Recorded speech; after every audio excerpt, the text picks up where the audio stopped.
আসসালামু আলাইকুম ওয়া রাহমাতুল্লাহি ওয়া বারাকাতুহু। সবাই কেমন আছেন? আজকের মাহফিলের একদম শেষ প্রান্তে এসে আমরা দাঁড়িয়েছি। শেষ অধিবেশন চলছে, একটু পরেই এই আয়োজন ভেঙে যাবে, ঠিক কিনা বলেন? এত সুন্দর করে আয়োজনটাকে সাজানো হয়েছে, একটু পরেই ভেঙে যাবে। হয়তোবা আগামী বছর আবারও এক বছর পর এই আয়োজনটা হবে, আপনারা কি বলেন?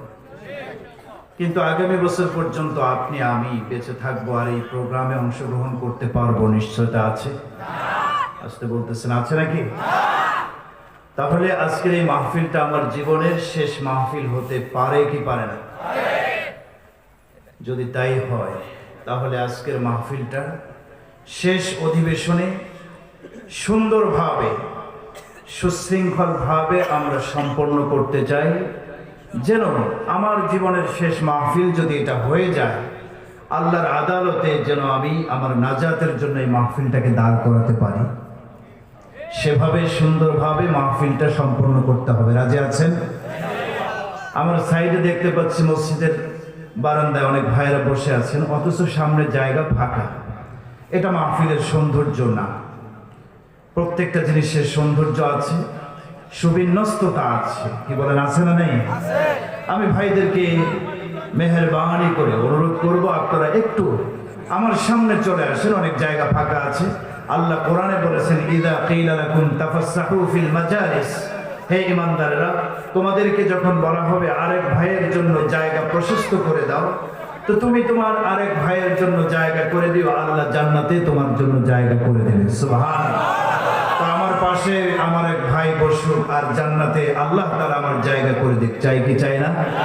জি, যারা দাঁড়িয়ে আছি, সাইডে ঘোরাফেরা করছি, আপনাদেরকে মেহেরবানি করে ওদের তো আহ্বান করবে। এখনো ভাইরা বসে আছেন, কি ব্যাপার আপনারা বসে আছেন কেন? সামনে জায়গা তো ফাঁকা, একটু মেহেরবানি করে চলে আসেন। ওইখানে একজন লোকও থাকার কোনো দরকার নেই, সামনে চলে আসতে হবে, চলে আসতে হবে সবাইকে ইনশাআল্লাহ। যুবক ভাইরা, আপনারা অবশ্যই ভূমিকা রেখেছেন এবং রাখবেন, আমি দৃঢ় আশাবাদী। আল্লাহ রাব্বুল আলামিন আজকের এই মাহফিলকে কবুল করুন, বলুন আমিন। আজকে এই মাহফিলের ওসিলায় এই এলাকার থেকে যারা বিদায় নিয়ে অন্ধকার কবরে চলে গেছেন, প্রত্যেকের কবরে আজকের এই মাহফিলের সওয়াব যেন আল্লাহ পৌঁছায় দেন। আল্লাহ তাআলা এই এলাকার প্রত্যেকটা মুর্দেগানের কবরের আযাব যেন মাফ করে দেন, সবাই বলুন আমিন। এই যে এখনো জায়গা ফাঁকা, ভাই আমি কিন্তু আসলে সুবিন্যস্ততা পছন্দ করি, এরকম পছন্দ করি না। আপনারা একটু মেহেরবানি করে সামনের জায়গাগুলো যদি পূরণ না করেন, তাহলে কিন্তু আলোচনা আমার থেকে বের হবে না। সব বক্তাকে এক পাল্লায় মাপা যায় না, কি বলেন, ঠিক না? কারো কারো ভিন্ন নিয়ম থাকতে পারে, পছন্দ থাকতে পারে, প্রত্যেকের পছন্দ কিন্তু আলাদা আলাদা। একজন একটা জিনিস পছন্দ করতে পারে, আর 10 জনে সেটাকে অপছন্দ করতে পারে, কি বলেন, পারে না? তা আমার পছন্দ হচ্ছে জায়গা ফাঁকা রাখা যাবে না, শয়তান বসবে, হাদিসের বহু নির্দেশনা আছে। জি, সামনের দিকে আগায় বসি, ফাঁকা জায়গাগুলো পূরণ করি। আল্লাহ আমাদের তৌফিক দান করুন। ইন্নাল হামদালিল্লাহ إن الحمد لله الأكرم الذي خلق الإنسان وكرم وعلمه من البيان ما لم يعلم فسبحان الذي لا يحصى امتنانه باللسان ولا بالقلم ونشهد أن لا إله إلا الله وحده لا شريك له ونشهد أن سيدنا وسندنا وحبيبنا وطبيبنا وطبيب قلوبنا وأرواحنا ومولانا محمدا عبده ورسوله الذي أرسله بالحق بشيرا ونذيرا وداعيا إلى الله بإذنه وسراجا وقمرا منيرا أما بعد فقد قال الله تبارك وتعالى في كلامه المجيد وفرقانه الحميد আমার সঙ্গে সবাই বলুন আউযু বিল্লাহি মিনাশ শাইতানির রাজীম বিসমিল্লাহির রাহমানির রাহিম ইন্নাল্লাযীনা ক্বালু রাব্বুনা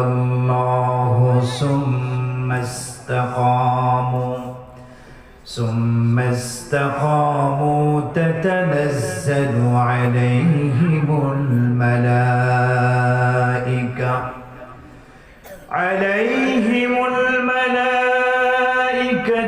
ألا تخافوا ولا تحزنوا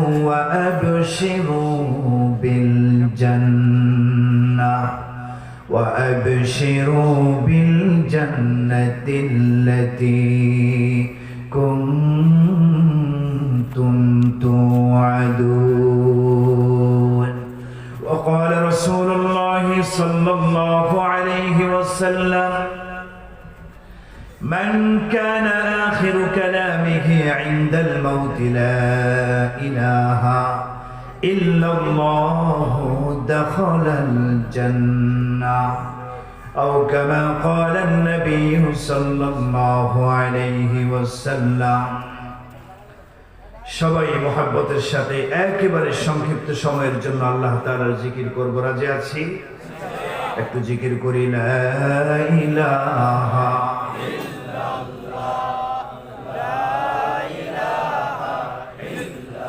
জোরে জোরে লা ইলাহা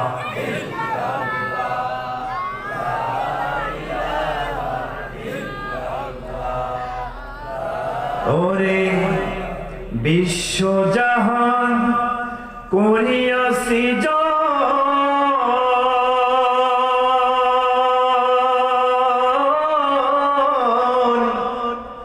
পাঠাইল আল্লাহ মানুষ রে,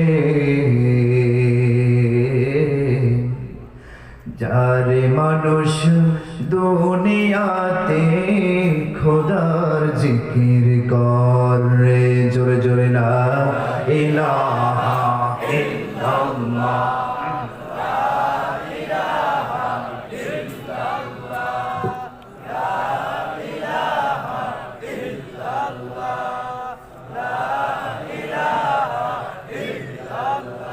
ওরে রোজ হাসরের মাঠে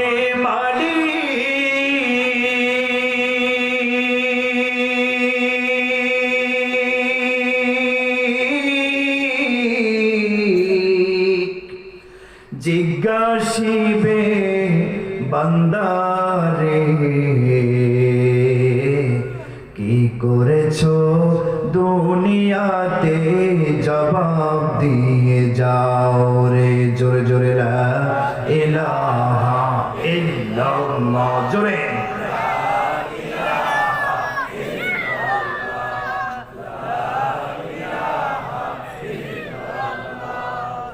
লা ইলাহা ইল্লাল্লাহ মুহাম্মাদুর রাসূলুল্লাহ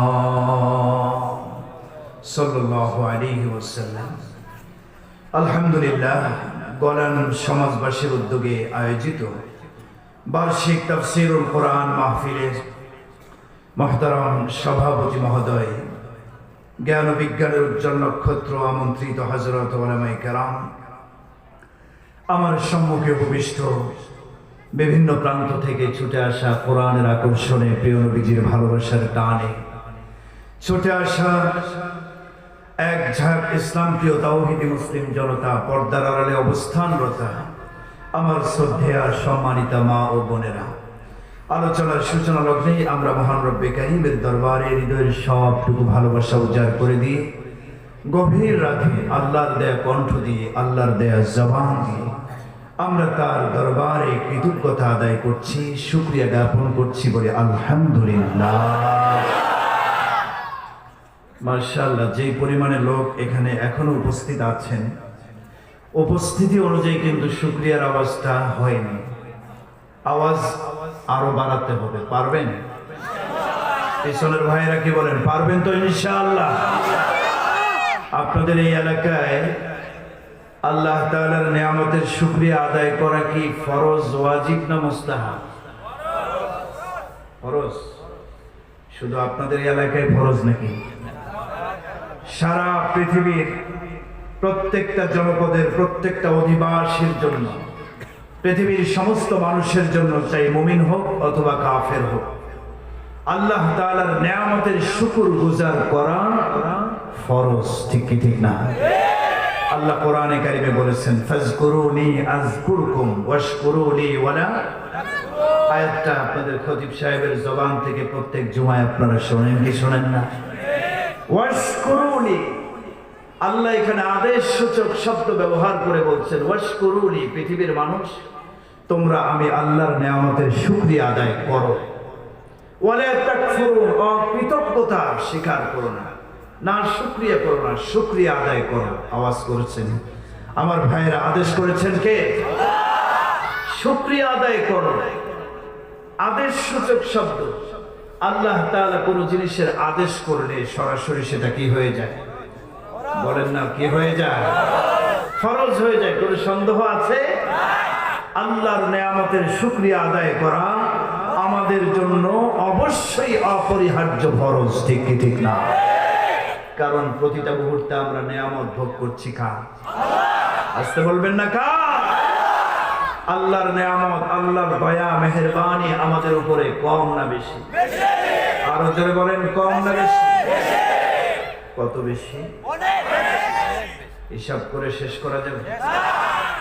তবে আল্লাহ তাআলা কোরআনে কারিমে তার দয়া আর মেহেরবানির ব্যাপকতা বুঝাবার জন্য এই কোরআনে 3টা স্তরে তার দয়া মেহেরবানির বিবরণ দিয়েছেন। কয়টা স্তরে? আমার কথাগুলো কি বুঝতেছেন আপনারা? কয়টা স্তরে নিয়ামতের ব্যাপকতা বুঝিয়েছেন? আমার প্রিয় ভাইয়েরা, গভীর মনোযোগ। মহান আল্লাহ রাব্বুল আলামিন আমাদের উপরে যে দয়া আর মেহেরবানি করেছেন, পৃথিবীবাসীর উপরে যে দয়া আর মেহেরবানি করেছেন, আল্লাহ রাব্বুল আলামিনের দয়া এত বেশি, এত বেশি, তার নিয়ামতের ব্যাপকতা বোঝাতে গিয়ে 3টি স্তরে আল্লাহ তাআলা নিয়ামতের বিবরণ তুলে ধরেছেন। প্রথম স্তর সূরা কাহফ আয়াত নম্বর 109।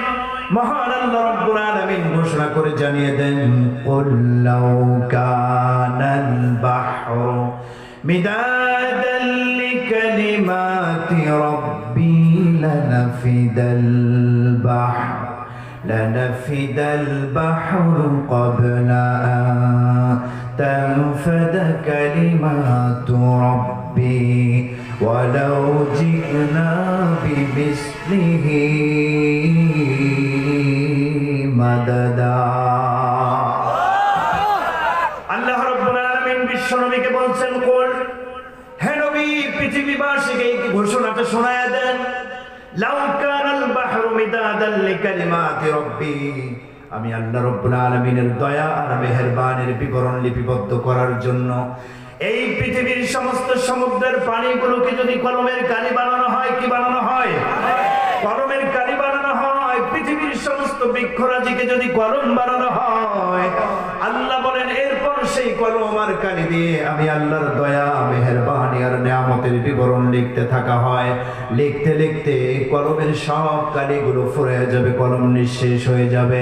আল্লাহ বলেন আমি আল্লাহর দয়া মেহেরবানির কথা লিখে লিখে শেষ করা যাবে না।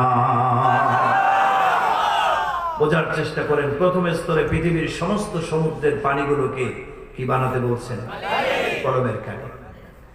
আমার প্রিয় ভাইয়েরা, দ্বিতীয় নম্বর স্তরে এসে মহান আল্লাহ রাব্বুল আলামিন নিয়ামতের ব্যাপকতা আর একটু বেশি করে বোঝালেন। সূরা লুকমান আয়াত নম্বর 27 মহান আল্লাহ রাব্বুল আলামিন ঘোষণা করে জানায়া দিচ্ছেন পৃথিবীর মানুষ ওয়ালাউ আন্নামা ফিল আরদি মিন শাজারাতিন আকলাম ওয়াল বাহরু ইয়ামুদ্দুহু মিন বা'দিহি সাবআতু আবহুরিম মা নাফিদাত কালিমাতুল্লাহ।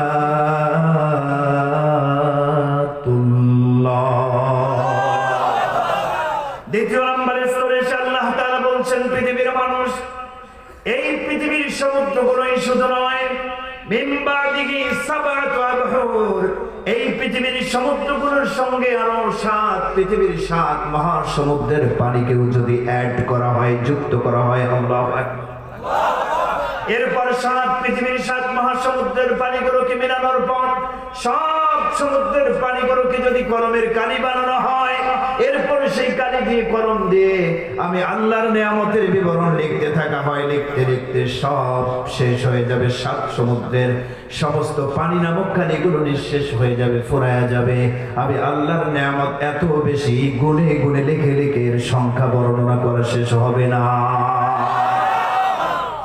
আমার প্রিয় ভাইয়েরা চূড়ান্ত পর্যায়ের ব্যাপকতা বোঝাতে গিয়ে মহান আল্লাহ রাব্বুল আলামিন সূরা ইব্রাহিমের 34 নম্বর আয়াতে কালিমায় ঘোষণা করছেন পৃথিবীর মানুষ আসলে এক সমুদ্র আর 7 সমুদ্র বলে কোনো কথা নয় তোমাদের উপরে আমি আল্লাহর দয়া আর মেহেরবানি এত বেশি ওয়া ইন তাউদ্দু নি'মাতাল্লাহি লা তুহসুহা কিয়ামত পর্যন্ত আমার দয়া আর মেহেরবানির কথাগুলোর যদি হিসাব তোমরা গুনতে যাও কিয়ামত পর্যন্ত নিয়ামতের গণনা করতে থাকবে গুনে গুনে শেষ করতে পারবে না। আল্লাহর নিয়ামত দয়া আর মেহেরবানি আমাদের উপরে কম না বেশি? জন্ম থেকে নিয়ে মৃত্যু পর্যন্ত প্রতিটা সেকেন্ডে সেকেন্ডে নিয়ামত ভোগ করছি কার? কিন্তু আফসোস আল্লাহর এত দয়া এত মেহেরবানি 2 মিনিটের জন্য যদি শ্বাস প্রশ্বাস আদান প্রদান করার শক্তিটা আল্লাহ খর্ব করে দেন বাঁচতে পারবো? জোরে বলেন পারবো? আমার প্রিয় ভাইরা আল্লাহর প্রতিটা মুহূর্তে মুহূর্তে আমরা নিয়ামত ভোগ করছি কিন্তু আফসোস হচ্ছে নিয়ামত ভোগ করার পরে আমরা নিয়ামতের শুকরিয়া আদায় করি না ঠিক কিনা?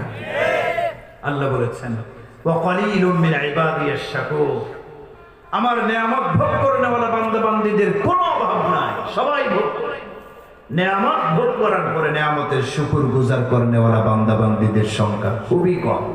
ঘোষণাকার আল্লাহ আমরা শুকরিয়া আদায় করি না আল্লামা শেখ সাদি রহমতুল্লাহ আলাইহি নাম শুনেছেন অনেক বড় একজন বুজুর্গ ছিলেন কবি ছিলেন দার্শনিক ছিলেন ইসলামী রেনেসাঁর অগ্রদূত অনেক বড় সাহিত্যিক আল্লাহ তাআলা জ্ঞান এবং বিজ্ঞান অঢেল পরিমাণ দান করেছেন কিন্তু অর্থনৈতিক দৃষ্টিকোণ থেকে শেখ সাদি রহমতুল্লাহ আলাইহি একদম গরিব ছিলেন অসহায় ছিলেন। একদিন আল্লামা শেখ সাদি রহমতুল্লাহ আলাইহি মেহমানের বাড়িতে যাচ্ছেন মেহমানের বাড়িতে যাওয়ার আগে সাধারণত আমরা একটু সাজগোজ করি ভালো ভালো জামা পোশাক পরিধান করে তারপর মেহমানের বাড়িতে যাই কি বলেন ঠিক কিনা? আল্লামা শেখ সাদি রহমতুল্লাহ আলাইহি মেহমানের বাসায় যাবেন ভালো একজোড়া জুতা পায়ে দিয়ে যেতে হবে কিন্তু এই জুতা কেনার তৌফিক আল্লামা শেখ সাদির নাই খালি পায়ে রওনা করছেন সুবহানাল্লাহ বলবেন না? সুবহানাল্লাহ বলবেন না? খালি পায়ে রওনা করছেন মেহমানের বাড়িতে রাস্তা দিয়ে হাঁটছেন আর আল্লাহর কাছে মনে মনে অভিযোগ আরোপ করে বলছেন আল্লাহ পৃথিবীর কত মানুষকে কত সম্পদ আপনি দান করেছেন নামাজ রোজা রাখে না আল্লাহর বিধান পালন করে না অথচ কোটি কোটি টাকার মালিক আছে না? আচ্ছা আল্লামা শেখ সাদি রহমতুল্লাহ আলাইহি আল্লাহর কাছে গোপন নেটওয়ার্ক মনে মনে বলছে আল্লাহ আপনি এত গরিব আমাকে বানালেন আজকে মেহমানের বাড়িতে যাচ্ছি অথচ ভালো মানের একজোড়া জুতা আমার পায়ে নাই খালি পায়ে রওনা করছি আফসোস করতেছেন সামনের দিকে হাঁটতেছেন। আমার প্রিয় ভাইরা কিছু দূর হাঁটার পরে সামনে একটা চৌরাস্তার মোড় আল্লামা শেখ সাদি রহমাতুল্লাহি আলাইহি সেই মোড়ের মাঝখানে পৌঁছে দেখতে পেলেন আল্লাহর এক বান্দা যার হাত নাই পা নাই চোখ দুইটা অন্ধ বিকলাঙ্গ পঙ্গু অবস্থায় জমিনে গড়াগড়ি খাচ্ছে সুবহানাল্লাহ। এই দৃশ্যটা দেখার পরে আল্লামা শেখ সাদি রহমাতুল্লাহি আলাইহি ঘাড়ের রুমালটাকে জায়নামাজ হিসেবে বিছায়া আল্লাহর দরবারে শুকরিয়া আদায় করার জন্য সিজদায় পড়ে চোখের পানি ছেড়ে দিয়ে আল্লাহর দরবারে কেঁদে কেঁদে বলছেন, মালিক আপনি আমাকে টাকা দেন নাই, পয়সা দেন নাই, অর্থ সম্পদ দেন নাই, আফসোস নাই, আপনি আমাকে সুস্থতার নেয়ামত দান করেছেন, ঠিক না বেঠিক? আমার হাত আছে, পা আছে, চোখ দুইটা আছে, পৃথিবীর সব কিছু আমি দেখতে পাচ্ছি, ঠিক কি ঠিক না? আরে এই লোকটা মাটিতে গড়াগড়ি খাচ্ছে, হাত নাই, পা নাই, পৃথিবীটা কেমন, চক্ষু নাই, দেখতেও পারে না। আল্লাহ আপনি আমাকে সুস্থতার নেয়ামত দান করেছেন, এই নেয়ামতের শুকরিয়া আমি শেখ সাদি আমার সারাটা জীবন যদি সিজদায় পড়ে কাঁদতে থাকি, এই নেয়ামতের শুকরিয়া আদায় করে আমি আর শেখ সাদি শেষ করতে পারবো না। চিল্লায় বলেন সুবহানাল্লাহ। আল্লাহ রাব্বুল আলামিন আপনাকে আমাকে এই যে সবল রেখেছেন, সুস্থ রেখেছেন, বিরাট বড় নেয়ামত, কি বলেন, ঠিক কি ঠিক না? এজন্য সর্ব অবস্থায় প্রতিটা মুহূর্তেই নেয়ামতের শুকরিয়া আদায় করতে হবে। আজকের এই মাহফিলে কিন্তু এই এলাকার সবাই আসেনি, কি বলেন, আসছে নাকি? সবাই আসেনি। আলহামদুলিল্লাহ, যারা এসেছেন আপনারা অনেক বড় সৌভাগ্যবান। সুবহানাল্লাহ। নবীজি ১০০০ বছর আগে হাদিসের বাণী শুনিয়েছেন আবু যর গিফারিকে, ইয়া আবা যর লা আন তাগদুয়া ফাতাআল্লামা আয়াতাম মিন কিতাবিল্লাহ খায়রুল লাকা মিন আন তুসাল্লিয়া মিআতা রাকাআ। হে আবু যর, তুমি যদি কোনো দ্বীনি মাজলিসে উপস্থিত থেকে কোরআনের একটি আয়াত শেখো, আল্লাহ তাআলা এর বিনিময়ে তোমার আমলনামায় ১০০ রাকাত নফল নামাজের চেয়ে বেশি সওয়াব লিখেছেন। ওয়ালা আন তাগদুয়া ফাতাআল্লামা বাবাম মিনাল ইলম খায়রুল লাকা মিন আন তুসাল্লিয়া আলফা রাকাআ।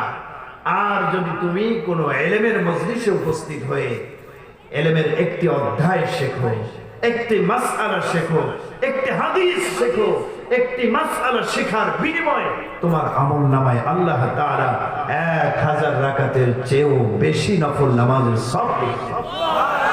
তো আমরা এখানে যতক্ষণ থাকবো এক একটা আয়াতের কথা শুনবো, এক একটা মাসআলা শিখবো, আর আমাদের আমলনামায় হাজার হাজার নফল নামাজের সওয়াব আল্লাহ লিখে দেবেন। সুবহানাল্লাহ। খুশি না বেজার? আজকে যারা আসে নাই নাক ডেকে ঘুমাচ্ছে, মনে করতেছে হায় হায় আমাদের মতো সফল কে আর আছে, কিন্তু এই সব থেকে তারা মাহরুম হয়ে গেছে, ঠিক ঠিক না? আমার প্রিয় ভাইরা, যারা মাহফিলে আসে নাই এদের মধ্যে দুইটা শ্রেণীর লোক আসে নাই। কয়টা শ্রেণীর? এক শ্রেণীর লোক আসে নাই, বাস্তবে তাদের ওজর আছে, আপত্তি আছে, ব্যস্ততা আছে, বাস্তবেই ব্যস্ততা আছে, অথবা অসুস্থ, আসতে পারেনি, ওজরের কারণে আসতে পারেনি। আমরা তাদের জন্য প্রাণ খুলে দোয়া করব, আল্লাহ যেন তাদের সমস্ত হাজার প্রয়োজন ব্যস্ততাগুলো দূর করে দেন, দ্বীনের কাজ করার সুযোগ যেন আল্লাহ তৈরি করে। আর এক শ্রেণীর মানুষ কিন্তু আসে নাই, ওদের কোনো ওজর আপত্তি নাই, কোনো প্রয়োজন নাই, কোনো ব্যস্ততা নাই, তারপর আজকের মাহফিলে আসে নাই। এরকম লোক আসে না? নাই? বলে হুজুর এরা কেন আসে নাই? কারণ হলো শরীরে অ্যালার্জি আছে, অ্যালার্জি আছে, চুলকানি আছে, মাহফিলের কথা এরা শুনতে পারে না, কোরআনের কথা শুনতে পারে না, ঠিক কিনা? এরা দ্বীনের কথা শুনতে পারে না, মাদ্রাসা মসজিদ এদের সহ্য হয় না, কোরআনের কথা এদের সহ্য হয় না। এরকম অ্যালার্জি মার্কা নামধারী মুসলমান আমাদের সমাজে আছে না? না আছে। আজকে সারা দেশের অবস্থা এরকম। কিছু মানুষ আছে মাহফিল বিদ্বেষী, আছে না? নাই? সোশ্যাল মিডিয়া যুবক ভাইরা জানেন, বিভিন্ন মাহফিলে শুধু বাধা আর বাধা, কি বলেন, ঠিক না? এজন্য আমার প্রিয় ভাইয়েরা, যাদের অন্তরে কোরআনের মহব্বত আছে, উলামায়ে কিরামের মহব্বত আছে, মাহফিলগুলোতে যেতে হবে বাঁশের লাঠি হাতে নিয়ে, ঠিক না? কোন নাস্তিক, কোন মুরতাদ, কোন বেঈমান যদি উলামায়ে কিরামের সামনে আঘাত হানে, বাঁশের লাঠি দিয়ে পিঠায়া ওদেরকে সঙ্গে সার করতে হবে, ঠিক না? মনে রাখতে হবে এই জমিন শাহজালালের জমিন।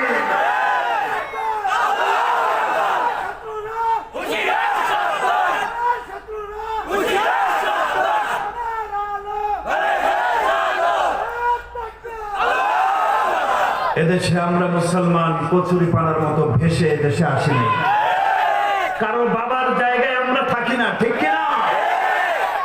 আমরা মুসলমান, আমাদের ইতিহাস আছে না নাই? বাংলাদেশের মুসলমান হিসেবেও আমাদের ইতিহাস আছে। আমরা শাহজালাল রহমতুল্লাহ আলাইহির উত্তরসূরি।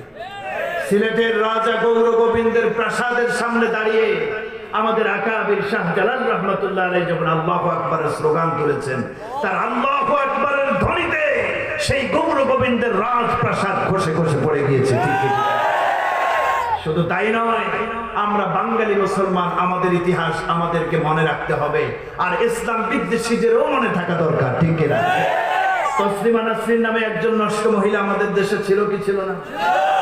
সে সোশ্যাল মিডিয়া লেখালেখি করছে যে আল্লাহ কোরআনে ভুল করে সিদ্ধান্ত দিয়েছে পুরুষ বিবাহ করতে পারবে এক পুরুষ 4টা মেয়ে, একটা মেয়ের জন্য একটা স্বামী। আল্লাহ নাকি এটা ভুল সিদ্ধান্ত দিয়েছে। নাও, সে যখন কোরআনের বিরুদ্ধে আওয়াজ তুলল, বাংলাদেশের আপামর তাওহীদি মুসলিম জনতা মাঠে ময়দানে সংগ্রামের জন্য দাঁড়ায় গেলেন। ঠিক কিনা? ঐক্যবদ্ধ হয়ে এক প্ল্যাটফর্মে এসে তাসলিমার বিরুদ্ধে এদেশের মুসলমানরা যখন আন্দোলন শুরু করে দিল, মুসলমানদের আন্দোলনের সংগ্রামের কারণে বেহায়া নারী তাসলিমা নাসরিন রাতের আধারে বোরকা পরে বাংলার পবিত্র জমিন ছেড়ে ভারতে যেতে বাধ্য হয়েছে। ঠিক কিনা? আজ পর্যন্ত তাসলিমা এদেশে আসতে পারে নাই, নাস্তিকরা মনে রাখা দরকার। ঠিক কিনা? বেশি দিন আগের কথা নয়, গণজাগরণ মঞ্চ কায়েম করে বক্তব্য দিয়েছিল নবীর বিরুদ্ধে, মনে আসেনি আপনাদের? আল্লামা আহমদ শফি মারা গিয়েছেন, আল্লাহ তার কবরকে জান্নাত হিসেবে জান্নাতের বাগান বানিয়ে দিন, বলুন আমিন। তার নেতৃত্বে আপামর তাওহীদি মুসলিম জনতা যখন শাপলা চত্বরে উপস্থিত হয়েছে, নারায়ে তাকবীরের হুঙ্কার দিয়েছিল মুসলমানেরা। মুসলমানদের নারায়ে তাকবীরের আওয়াজ শুনে গণজাগরণ মঞ্চ ভেঙে নাস্তিকরা পালাতে বাধ্য হয়েছে। ঠিক আছে? সেই ইমানি জজবাওয়ালা মুসলমান বাংলার জমিনে আজও আছে না নাই? আসতে বলবেন না, আছে না? এই মজলিসেও কি আছে নাকি? ইমানি জজবাওয়ালা মুজাহিদ এই মজলিসেও আছে। পরীক্ষা করব, আলোচনা কিন্তু শুরু করিনি, অল্প কিছুক্ষণ আলোচনা করব একটু পরে। ইমানি জজবাওয়ালা যুবক কি এখানে আছে? এই গরান ঐতিহাসিক একটা এলাকা আমি শুনেছি, ঠিক কিনা? এই এলাকার যুবকদের মধ্যে কি ইমানি প্রেরণা আছে? ইমানি শক্তি আছে? পরীক্ষা করতে পারি? একজন যুবক থাকলে মাঝখানে দাঁড়ায় নারায়ে তাকবীর আল্লাহু আকবারের একটা স্লোগান দেবেন। শোনেন, আগে দাঁড়ায়েন না, শোনেন। এত জোরে তাকবীরটা দিতে হবে, নারায়ে তাকবীর আল্লাহু আকবার, আল কোরআনের আলো ঘরে ঘরে এমন জোরে হবে তার আওয়াজ, এই এলাকায় ইসলাম বিদ্বেষী কোন লোক যদি আরামের ঘুম ঘুমায়, ওর কান পর্যন্ত আওয়াজটা যেন চলে যায়, ওর আরামের ঘুমটা যেন হারাম হয়ে যায়। সাহসী একজন যুবক চাই, থাকলে দাঁড়ায় নারায়ে তাকবীরের একটা স্লোগান দাও।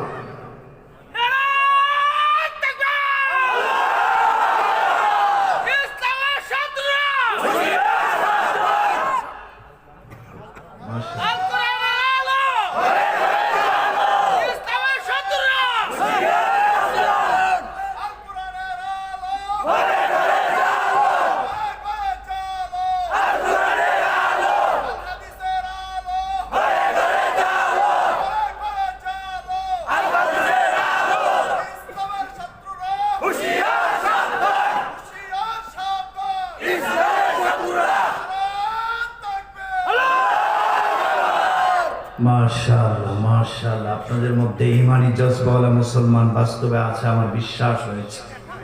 এখন এই ইমানি জজবা কতক্ষণ থাকবে আপনাদের? আলোচনার শেষ পর্যন্ত আপনারা কি থাকবেন? এখন বাজতেছে প্রায় 12টায়, 12:30 পর্যন্ত থাকতে রাজি আছেন না? ইনশাআল্লাহ পারবেন তো? পারবেন তো শেষ পর্যন্ত থাকতে? কারা কারা পারবো না হাত উঠান।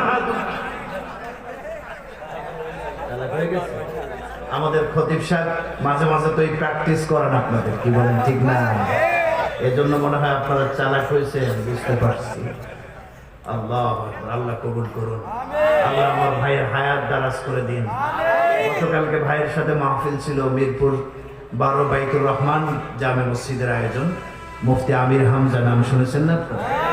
উনি আসছিলেন, ভাই ছিলেন, আমি ছিলাম। আলহামদুলিল্লাহ পুরা মাঠ কাঁপায় ফেলছে আমার ভাই একাই। আল্লাহ কবুল করুন, বলুন আমিন। আল্লাহ ভাইয়ের ইলম আমলে বরকত দান করুন, আমিন। সারা পৃথিবী ভ্রমণ করার তৌফিক দান করুন আমিন। গোলানবাসীর গৌরব, ঠিক কি ঠিক না? আল্লাহ কবুল করুন আমিন। ঘুম চলে গেছে তো আপনাদের? খুব ঠান্ডা মাথায় আলোচনা শুনবেন, গরম হয়ে গেছে, এখন নরম কথা কিছু বলবে, ঠিক আছে ইনশাআল্লাহ। আমি শুনেছি এখানে মহিলাদের প্যান্ডেল করা হয়েছে, তাই না? তো এখানে নারী পুরুষ মিলায় আমরা আজকের শ্রোতা বক্তা, কি বলেন ঠিক কিনা? এমন কিছু আলোচনা হওয়া দরকার, পুরুষদের জন্য যেমন জরুরি মহিলাদের জন্য যেন তেমন জরুরি। এমন যেন না হয় যে পুরুষের জন্য এটা জরুরি মহিলাদের জন্য জরুরি না, ওনারা তো মাহরুম হয়ে যাবেন। তাহলে এমন যেন না হয়, আলোচনা হবে দ্বিমুখী, পুরুষদের দিকেও যাবে মহিলাদের দিকেও আলোচনা সমানভাবে যেতে হবে। এমন কিছু আলোচনা করব আমার জন্য, পুরুষদের জন্য যেভাবে 100 ভাগ এটা দরকার, মহিলাদের জন্য এই জিনিসটা 100 ভাগ দরকার। এরকম কিছু আলোচনা করব খুব সংক্ষিপ্ত সময় তো শেষ। আর আমাদের প্রধান অতিথি সাহেব যে আলোচনা করছেন, এরপর তো আসলে আলোচনা না করলেও যথেষ্ট আমি মনে করি। অনেক গুরুত্বপূর্ণ কথা তিনি বলেছেন, কি বলেন নাই? নামাজের কথা বলছেন, পর্দার কথা বলছেন, দান সদকার কথা বলছেন, যাকাতের কথা বলছেন, হজের কথা বলছেন, রোজার কথা বলছেন, মানে ইসলামের মূল পয়েন্টগুলো নিয়ে উনি আলোচনা করেছেন। আলহামদুলিল্লাহ, আল্লাহ তাআলা ওনার ইলমের মধ্যে আরো বরকত দান করুন। কিন্তু আমি কিছু কথা আপনাদের সহজ ভাষায় উপস্থাপন করতে চাই, আশা করি ইনশাআল্লাহ আমার প্রত্যেকটা কথা আপনারা বুঝবেন। বাকি আমাকে সময় দিতে কি পারবেন আপনারা, নাকি আমাকে রেখে চলে যাবেন? চলে যাবেন না তো? আছেন? আলহামদুলিল্লাহ, আলহামদুলিল্লাহ, আল্লাহ আমাদের কবুল করুন আমিন। আল্লাহ এই ভালোবাসাটা যেন জান্নাত পর্যন্ত থাকে আমিন। আর দেরি করবো না, সময় নষ্ট করবো না। আমি আপনাদের সামনে পবিত্র কালামে পাক থেকে সূরা হামিম আস-সাজদা থেকে 30 নম্বর আয়াত খানা তেলাওয়াত করেছি। কত নম্বর আয়াত? কথা বলতে হবে, কত নম্বর আয়াত? কোন সূরা? হামিম আস-সাজদা। বলেন হামিম। এই আয়াতে কারিমার মধ্যে বোঝার চেষ্টা করেন, মহান আল্লাহ রাব্বুল আলামিন পৃথিবীর এক শ্রেণীর সৌভাগ্যবান মানুষদের কথা আলোচনা করেছেন, যারা এত বড় সৌভাগ্যের মালিক যে তাদের মৃত্যু হয়ে যাচ্ছে। মৃত্যুর আগ মুহূর্তে আজরাইল আলাইহিস সালাম জান কবজ করার জন্য উপস্থিত হয়ে গেছে, কিছু সময় এখনো বাকি আছে। এরা এত বড় সৌভাগ্যবান, আল্লাহ বলেন এদের মৃত্যুর আগে আসমান থেকে জান্নাতের সুসংবাদ নিয়ে জান্নাতি ফেরেশতারা অবতরণ করবে। সুবহানাল্লাহ, জোরে বলেন। এরা কত বড় সৌভাগ্যবান, মৃত্যু হয়ে যাচ্ছে অথচ আসমান থেকে জান্নাতের ফেরেশতারা জমিনে অবতরণ করছেন। সুবহানাল্লাহ। আমার প্রিয় ভাইরা, এরা কত বড় সৌভাগ্যের মালিক। মৃত্যু হয়ে যাচ্ছে, জীবনের শেষ প্রান্তে এসে দাঁড়িয়েছে, অল্প কিছুক্ষণ পর দুনিয়া থেকে বিদায় নিয়ে চলে যাবে। এমন তো অবস্থায় মৃত্যুর আগে আল্লাহর তরফ থেকে জান্নাতের কিছু ফেরেশতা সুসংবাদ নিয়ে আসবে। সুবহানাল্লাহ। আমার কথা আমি বলছি না, আল্লাহর কথা, কোরআনের কথা আমি শোনাচ্ছি। আল্লাহ বলেন তাতানাজ্জালু আলাইহিমুল মালায়েকা, ফেরেশতাদের দল আসমান থেকে এদের কাছে অবতরণ করবেন, ঘোষণা করবেন, সুসংবাদ জানায় দিবেন, আল্লাহ তাখাফু ওয়ালা তাহজানু। ওরে আল্লাহর প্রিয় বান্দা, আল্লাহর প্রিয় বান্দি, একটু পরেই দুনিয়া থেকে বিদায় নিয়ে চলে যাবে, মৃত্যু হয়ে যাবে। ভাই বোন, পাড়া প্রতিবেশী, বাবা মা, সবার মহব্বতকে ছিন্ন করে অন্ধকার কবরে তোমাকে চলে যেতে হবে। তুমি কোনো টেনশন করো না, আল্লাহ তাখাফু ওয়ালা তাহজানু, কোনো টেনশন নাই, কোনো চিন্তা নাই। দুনিয়ার জীবন ত্যাগ করে অন্ধকার কবরের জীবনে তুমি পা রাখতে যাচ্ছ, কোনো টেনশন নাই, ভয় নাই, চিন্তার কোনো কারণ নাই। ওয়া আবশিরু বিল জান্নাহ, আমরা জান্নাতের ফেরেশতা জান্নাতের সুসংবাদ নিয়ে এসেছি, জান্নাতের সুসংবাদটা গ্রহণ করো। সুবহানাল্লাহ। বিল জান্নাতিল্লাতী কুনতুম তুআদুন, যেই জান্নাতের ওয়াদা দুনিয়াতে তোমাদেরকে দেওয়া হয়েছে। আজকে কোনো ভয় নাই, টেনশন নাই, মরতে দেরি, তোমাদের জান্নাত পেতে কোনো সময় দেরি হবে না। আরো সুসংবাদ শুনে নাও, ভয় পেও না, চিন্তিত হয়েও না, মরে যাচ্ছ, কোনো আফসোস নাই। নাহনু আউলিয়াউকুম ফিল হায়াতিদ দুনিয়া ওয়া ফিল আখিরাহ, ফেরেশতারা বলছেন, ওরে ভাই, ওরে আল্লাহর প্রিয় বান্দা, আল্লাহর প্রিয় বান্দি, ভয় পেও না, আমরা জান্নাতের ফেরেশতারা দুনিয়াতেও তোমাদের জন্য বন্ধু ছিলাম, আখিরাতের জীবনে কেউ যখন তোমার সাথে থাকবে না, আমরা রহমতের ফেরেশতা আখিরাতের জীবনেও তোমাদের সাথী হয়ে থাকবো। আর সুসংবাদ দাও তোমাদের জন্য যে জান্নাত অপেক্ষা করছে। আল্লাহু আকবার। ওয়ালাকুম ফিহা মা তাশতাহি আনফুসুকুম ওয়ালাকুম ফিহা মা তাদউন। তোমাদের জন্য এমন একটা জান্নাত অপেক্ষা করছে, ওই জান্নাতে যেতে পারলে তোমাদের মন যা চাইবে সব কিছু সেখানে থাকবে, সব কিছুর ব্যবস্থা থাকবে। সুবহানাল্লাহ। নুজুলাম মিন গফুরির রহিম। দয়াময় ক্ষমাশীল মহান আল্লাহর পক্ষ থেকে তোমাদের জন্য বিশেষ আপ্যায়নের ব্যবস্থা সেখানে অপেক্ষা করছে। একটু খেয়াল করে দেখেন এই লোকগুলো কত বড় সৌভাগ্যবান। মৃত্যু হয়ে যাচ্ছে, একদিকে আজরাইল মৃত্যুর বার্তা নিয়ে এসেছে, সময় কিছু সময় বাকি আছে, অপরদিকে আসমান থেকে জান্নাতের সুসংবাদ দিয়ে রহমতের ফেরেশতারা এসে হাজির হয়ে গেছে। সুবহানাল্লাহ, সুবহানাল্লাহ। কোন সন্দেহ নাই পৃথিবীতে এই লোকগুলোই শ্রেষ্ঠ সৌভাগ্যবান, ঠিক কি ঠিক না? যাদের মৃত্যুর সময় জান্নাতের সুসংবাদ তারা পায়, ঠিক কি না? আমরা চাই কি চাই না আমাদের মৃত্যুর সময়ও ফেরেশতারা জান্নাতের সুসংবাদ নিয়ে আসুক? চাই কি চাই না? কারা কারা চাই হাত উঁচু করি।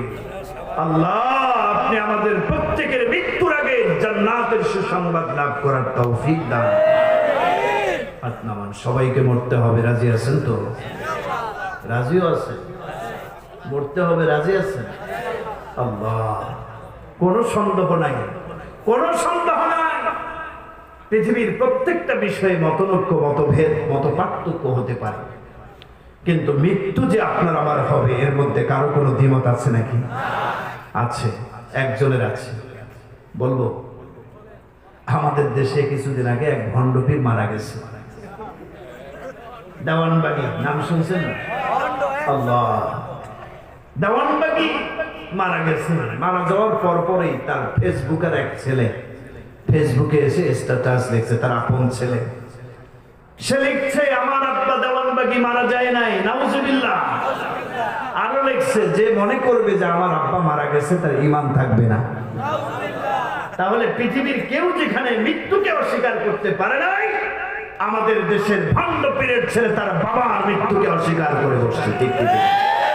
তোকে কিয়ামত পর্যন্ত সময় দিলাম, পারলে তোর বাবাকে এনে দেখা।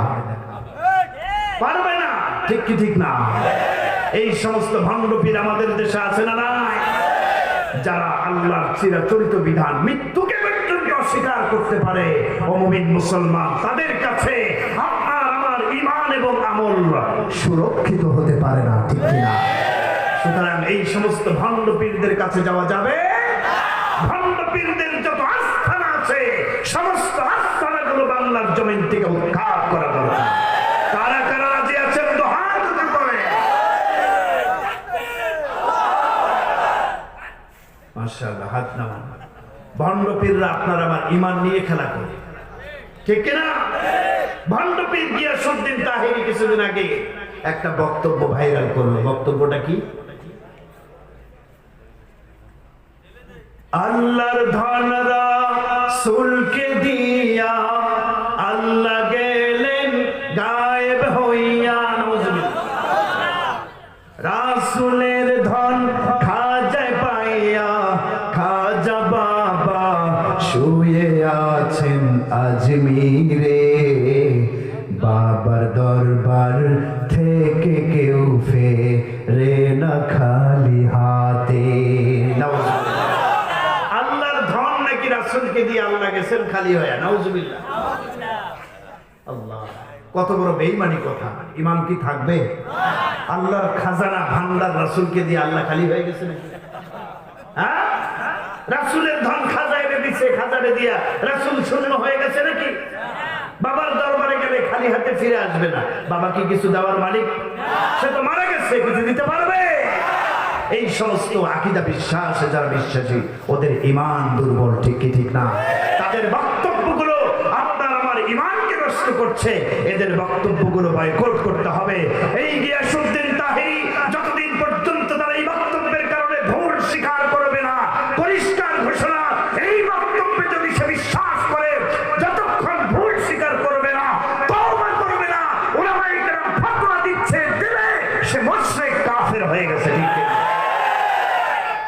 আমার প্রিয় ভাইয়েরা, সাবধান থাকতে হবে। ভণ্ডপীর মারা গেছে, আসবে কোনোদিন? তার ছেলে যতই মৃত্যুকে অস্বীকার করুক, বাবা এটা এমন একটা জিনিস, অস্বীকার করলে কোনো কাজ হবে। আল্লাহ রাব্বুল আলামিন কোরআনে কারিমে পরিষ্কার ঘোষণা করে দিয়েছেন, কুল ইন্নাল মাউতাল্লাযী তাফিরুনা মিনহু ফাইন্নাহু মুলাকীকুম। আল্লাহু আকবার। আল্লাহ বলেন, পৃথিবীর মানুষ মৃত্যু থেকে যতই পালাবার চেষ্টা করে, দূরে থাকার চেষ্টা করো, পারবে না, পারবে না। মৃত্যু থেকে যতই পালাও, মৃত্যু থেকে পালাতে পারবে না। মৃত্যু তোমার সাক্ষাৎ করবে, ঠিক কি ঠিক না?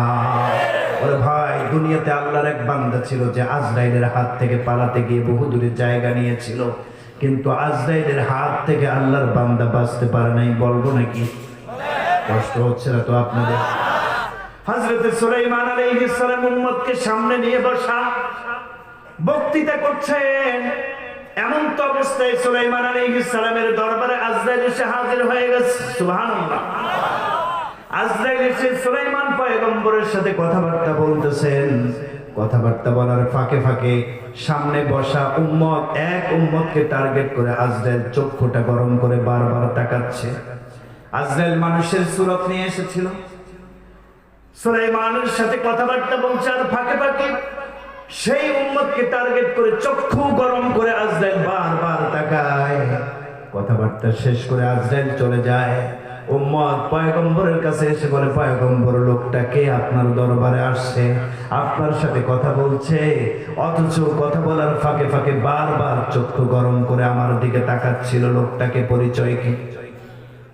সুলাইমান পয়গম্বর বলে, উম্মত, যেই লোকটা তোমার দিকে বারবার তাকাইছে, এই লোকটা দুনিয়ার কোনো মানুষ নয়, এই লোকটা তো জান কবজকারী ফেরেশতা আজরাইল। বলেন, আজরাইলের কথা শুনলে কলিজার মধ্যে পানি থাকার কথা শুকায় গেছে। বলেন কি? আজরাইল আপনার সাথে কথাবার্তা বলছিলাম, ফাঁকে ফাঁকে আমার দিকে চোখ গরম করে তাকায়। সর্বনাশ! খবর ভালো না খারাপ?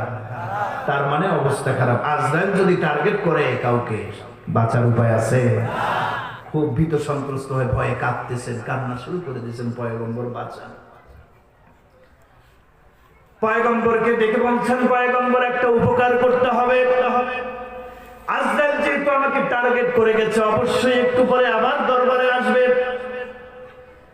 অতএব আমাকে একটা উপকার করতে হবে। আল্লাহ রাব্বুল আলামিন আপনাকে বিশাল বড় ক্ষমতা দান করেছেন, পাওয়ার দান করেছেন। আপনার জন্য বাতাসকে অনুগামী করে দিয়েছেন। মুহূর্তের মধ্যে বাতাস আপনার কথায় এক জায়গা থেকে আরেক জায়গায় চলে যায়, ঠিক কি ঠিক না? সুতরাং পয়গম্বর একটা উপকার করতে হবে। বলে, কি উপকার? আপনি বাতাসকে আদেশ করুন, বাতাস যেন আমাকে বাবেল শহর থেকে মুহূর্তের মধ্যে উড়াইয়া হিন্দুস্তানের কোন ভূখণ্ডে আমাকে নিয়ে রেখে আসে। এরপরে আজরাইল যদি আমাকে খোঁজ করার জন্য বাবেল শহরে আপনার দরবারে আসে, খুঁজেও যেন আজরাইল আমাকে খুঁজে না পায়। সুলাইমান আলাইহিস সালাম বাতাসকে আদেশ করলেন, বাতাস যাও, আমার এই উম্মতকে নিয়ে বাবেল শহর থেকে হাজার হাজার মাইল দূরে হিন্দুস্তানের এক ভূখণ্ডে রেখে আসে। বাতাস সাথে সাথেই তাকে উড়াইয়া হিন্দুস্তানের জমিনে রেখে আসছে। এর কয়েক সেকেন্ড পর আজরাইল আলাইহিস সালাম পয়গম্বর সুলাইমানের দরবারে দ্বিতীয়বারের মতো হাজির হয়ে গেছে। সুবহানাল্লাহ! কয়েক সেকেন্ড পর, বেশি সময় না, কয়েক সেকেন্ড পর সুলাইমান পয়গম্বর আজরাইলকে ডেকে বলে, আজরাইল, কি ব্যাপার? একটু আগে এসে আমার এক উম্মতকে টার্গেট করেছো এমন ভাবে। আমার উম্মত তো বাবেল শহরে নাই, তোমার ভয়ে বহু দূরে পালায়া গেছে, আবার আসছো, ব্যাপারটা কি? আজরাইল কয়, পয়গম্বর, একটা সংবাদ শোনানোর জন্য আপনার কাছে আসছি, আশ্চর্যের খবর। বলে, কি খবর? পয়গম্বর, প্রথমবার আপনার দরবারে আসলাম, আপনার সাথে কথাবার্তা বলছিলাম, আর এমন সময় আপনার এক উম্মতকে টার্গেট করে বারবার তার দিকে তাকাচ্ছিলাম। কেন তাকাচ্ছিলাম জানেননি? কারণ হলো, আসমান থেকে আল্লাহর ঘোষণা হয়ে গেছে ওই লোকটার জান কবজা হবে হিন্দুস্তানের জমিনে, কিন্তু সে তো হাজার হাজার মাইল দূরে আপনার দরবারে উপস্থিত, আর মাত্র কয়েক মিনিট বাকি আছে। আল্লাহু আকবার! আমি আজরাইল আপনার সাথে কথা বলছি, আর বারবার ওই উম্মতকে টার্গেট করে দেখছি, কি ব্যাপার? কয়েক মিনিট পরেই যার মৃত্যু হবে হিন্দুস্তানের জমিনে, ওই লোকটা বাবেল শহরে কেমনে আছে, কিভাবে আমি আজরাইল হিন্দুস্তানে গিয়ে তার জানটা কবজ করব? হিন্দুস্তানের পুরো জমিনটা তো আমি তছনছ করে খোঁজ করেছি, কোথাও সে নাই, সে তো আপনার দরবারে। আশ্চর্যের বিষয় কিনা? আশ্চর্যের বিষয় কিনা? কয়েক মিনিট পরে যার জান কবজ হবে হিন্দুস্তানের জমিনে, অথচ সে হাজার হাজার মাইল দূরে বসে আছে কার দরবারে? সুলাইমানের দরবারে। আজরাইল দেখে বলে, পয়গম্বর, আরো আশ্চর্যের বিষয় হলো, আমি শেষ পর্যন্ত সিদ্ধান্ত নিলাম আল্লাহর আইন আমাকে মানতে হবে, ঠিক কিনা? আল্লাহ যেহেতু আদেশ করেছে হিন্দুস্তানের জমিনে তার মৃত্যু হবে, ও মুমিন মুসলমান, আপনার আমার প্রত্যেকের মৃত্যুর সময়টা যেভাবে নির্ধারিত, জায়গাটাও নির্ধারিত আছে না নাই? আপনার আমার মৃত্যু দেশে হবে না বিদেশে হবে, বাড়িতে হবে না মাঠে হবে না বাজারে হবে, কোন জায়গায় হবে আমরা জানি। ওয়ামা তাদরি নাফসুম মাযা তাকসিবু গাদা ওয়ামা তাদরি নাফসুম বিআইয়ি আরদিন তামুত। কোন জমিনে মৃত্যু হবে কার, এই সংবাদ পৃথিবীর কোন মানুষকে আল্লাহ জানতে দেয় নাই, ঠিক কিনা? আমার প্রিয় ভাইয়েরা, আজরাইল বলছেন, আমি আল্লাহর আদেশ পালন করার জন্য টাইম মতো, সময় মতো হিন্দুস্তানের ওই ভূখণ্ডের উদ্দেশ্যে রওনা করলাম। সুবহানাল্লাহ। আজরাইল বলেন, আমি অবাক হয়ে গেলাম, ওই জায়গায় যেখানে জান কবজ করার কথা ছিল ওই জায়গায় উপস্থিত হয়ে দেখলাম আল্লাহর বান্দা আমি আজরাইলেরও বহু আগে সেখানে উপস্থিত হয়ে আছে। কিভাবে গেল? বাতাস নিয়ে গেছে, ঠিক কি ঠিক না? পয়গম্বর সুলাইমানের আদেশের মাধ্যমে বাতাসটাকে উড়িয়া জায়গা মতো নিয়ে গেছে।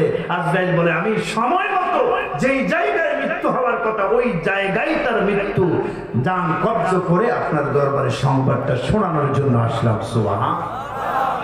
বলেন, আজরাইলের হাত থেকে পালাবার জন্য সে বহু মাইল দূরে, হাজার হাজার মাইল দূরে চলে গিয়েছিল, কিন্তু সময় মতো আজরাইল সেখানে গিয়ে উপস্থিত হয়েছে, জান কবজ করেছে।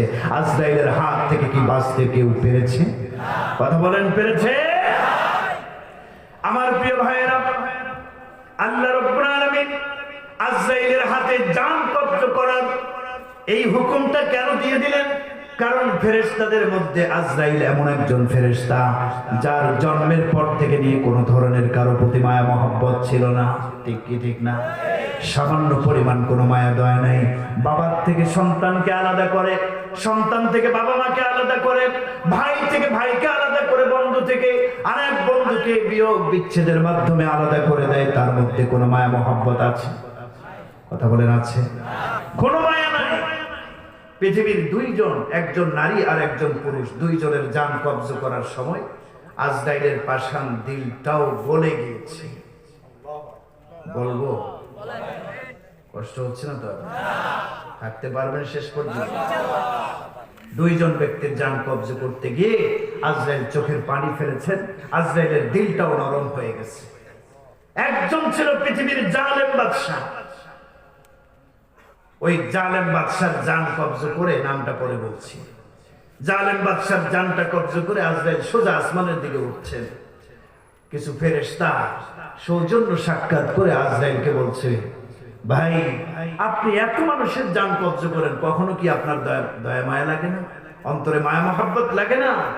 আজরাইল বলেন, মাত্র এই মুহূর্তে এক জালেম বাদশার জান কবজ করে নিয়ে আসছি, তার জান কবজ করার সময় আমি আজরাইলের অন্তরেও মায়া লাগছে। মায়া লাগছে কিন্তু লাভ হয় নাই। জানটা কবজ করছি কিন্তু মায়া লাগছে। ঘটনাটা কি? পৃথিবীর একজন জালেম বাদশা ছিল, সাদ্দাত, নাম শুনেছেন তো? নিজেই আল্লাহর সাথে খোদাদ্রোহিতা করে জান্নাত বানাইছে। পয়গম্বরকে বলছে, তোমার আল্লাহর জান্নাত আমার দরকার নাই, নিজের টাকা খরচ করে নিজে জান্নাত বানায়া নিজে থাকবো। নাউজুবিল্লাহ বলেন। ওয়ামাকারু ওয়ামাকারুল্লাহ ওয়াল্লাহু খায়রুল মাকিরিন। কিছু মানুষ আছে আল্লাহর বিধানের সামনে কৌশল অবলম্বন করে, ষড়যন্ত্র করে, অথচ আল্লাহ তাআলা শ্রেষ্ঠ কৌশলী, ঠিক কি ঠিক না? সাদ্দাত বেহেশত বানাইছে, বানানো শেষ, মিস্ত্রিরা এসে 300 বছর সময় লাগায়া নির্মাণ করা হয়েছে জান্নাত। কোটি কোটি বিলিয়ন বিলিয়ন সোনা চাঁদি রূপা খরচ করে জান্নাত সাজাইছে। কাজ শেষ, মিস্ত্রিরা এসে বলছে, মহারাজ, কাজ শেষ হয়ে গেছে, সব কাজ শেষ, এখন আপনি আপনার জান্নাত পরিদর্শন করতে পারেন। সাদ্দাত 70,000 সেনাবাহিনীর জামাত নিয়ে ঘোড়ার উপরে সাওয়ারি হয়ে রওনা করছে তার নিজস্ব জান্নাত, নিজের তৈরিকৃত জান্নাত দেখার জন্য। আমার প্রিয় ভাইয়েরা, সাদ্দাত দলবল নিয়ে যখন জান্নাতের গেট পর্যন্ত চলে আসলো, সদর দরজা দিয়ে ভিতরে প্রবেশ করবেন, এখনো প্রবেশ করেন নাই, কেবলমাত্র দরজায় এসে দাঁড়ায় গেছে।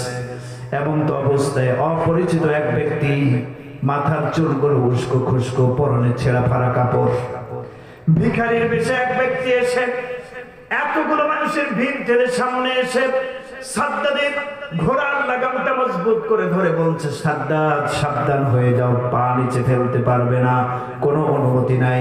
আমার প্রিয় ভাইয়েরা, সেনাবাহিনীর লোকেরা খুবই আশ্চর্যান্বিত হয়ে গেল, কারণ সাধারণ একজন মানুষ আমাদের রাজা মহারাজার ঘোড়ার লাগাম ধরে হুঙ্কার দেয়, ঠিক কিনা?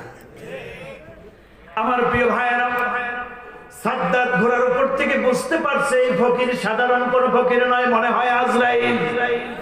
বুঝতে পারছে, কারণ যার মৃত্যু হয়, কিছু কিছু মানুষ এমন আছে মরার বহু আগে তারা টের পায় যে আমার মরণ হবে, ঠিক কিনা?